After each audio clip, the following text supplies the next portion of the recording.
ಎಲ್ರಿಗೂ ನಮಸ್ಕಾರ. ಪ್ರಕೃತಿ ಧಾಮಕ್ಕೆ ನಾನು ನನ್ನ ಫ್ರೆಂಡ್ಸ್ ಎಲ್ಲ ಹೋಗಿ ಬಂದಿದ್ವಿ. ಅದನ್ನೇ ಕೆಲವೊಂದು ಎಲ್ಲ ನೆನಪುಗಳು ಕೆಲವೊಂದು ಹಂಚ್ಕೊಳ್ತಾ ಇದ್ದೀನಿ. ಓಕೆ, ನೋಡ್ತಾ ಹೋಗೋಣ. ನಾವು ಸುಬ್ರಹ್ಮಣ್ಯಕ್ಕೆ ಹೋಗಿ ಅಲ್ಲಿ ಹಾಲ್ಟ್ ಮಾಡಿಬಿಟ್ಟು ಅಲ್ಲೆಲ್ಲ ದೇವಸ್ಥಾನಕ್ಕೆಲ್ಲ ಹೋಗ್ಬಿಟ್ಟು ಆಮೇಲೆ ಧರ್ಮಸ್ಥಳ ಪ್ರಕೃತಿ ಧಾಮಕ್ಕೆ ಹೋಗಿದ್ದು.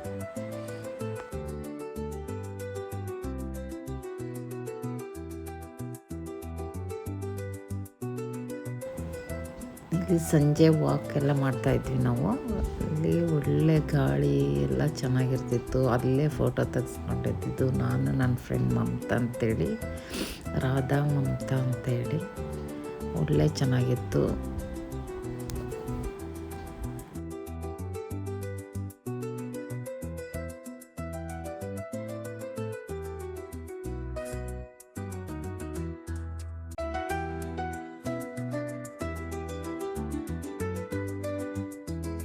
ಇಲ್ಲಿ ನಮ್ಮ ಡಯಟ್ ಊಟ ಮಾಡ್ತಾಯಿದ್ದೀವಿ. ಒಳ್ಳೆ ಅದು ಊಟನೇ ತುಂಬ ಚೆನ್ನಾಗಿರುತ್ತೆ.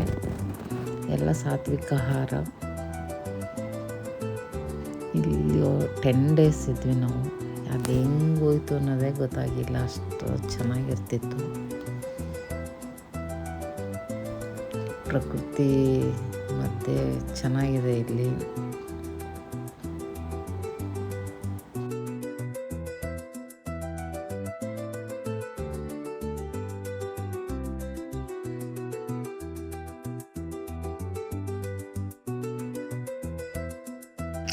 ಟ್ರೀಟ್ಮೆಂಟೆಲ್ಲ ತುಂಬ ಚೆನ್ನಾಗಿದೆ ಇಲ್ಲಿ.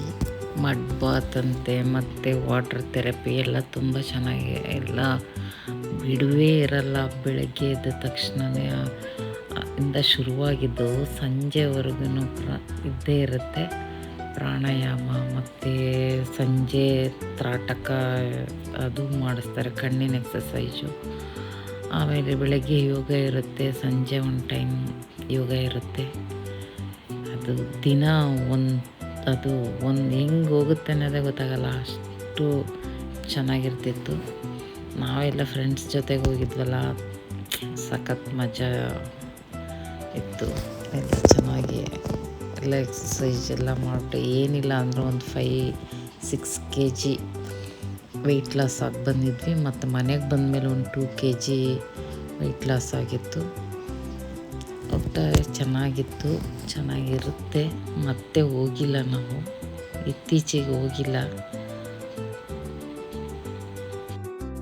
ನಾನು ನನ್ನ ಫ್ರೆಂಡ್ಸ್ ಎಲ್ಲ ಒಂದೇ ಥರ ಡ್ರೆಸ್ ತೊಗೊಂಡಿದ್ವಿ. ಒಂದೇ ಥರ ಎಲ್ಲ ಒಂದೇ ಕಡೆ ಎಲ್ಲ ಶಾಪಿಂಗ್ ಮಾಡಿಬಿಟ್ಟು ಖುಷಿಯಿಂದ ಆ ಟೈಮ್ಗಳು ಹೆಂಗೆ ಹೋಯ್ತು ಅನ್ನೋದೇ ಗೊತ್ತಾಗಲ್ಲ. ಈಗಲೂ ನೆನಪುಗಳು ಇದ್ದೇ ಇರುತ್ತೆ. ಅದು ನೋಡೋದಕ್ಕೂ ತುಂಬ ಚೆನ್ನಾಗಿದೆ. ಅಲ್ಲಿ ಮನೆ ಎಲ್ಲ ನೆನಪಿಲ್ಲದೆ ಇದೇ ಟ್ರೀಟ್ಮೆಂಟಲ್ಲೇ ಇತ್ತು. ಕಾಲ ಕಳೆದಿದ್ದೇ ಗೊತ್ತಾಗಲಿಲ್ಲ. ಓಕೆ, ಮತ್ತೆ ಸಿಗೋಣ ಮತ್ತೊಂದು ವಿಡಿಯೋದಲ್ಲಿ. ಅಲ್ಲಿವರೆಗೂ ನಮಸ್ಕಾರ, ಬಾಯ್.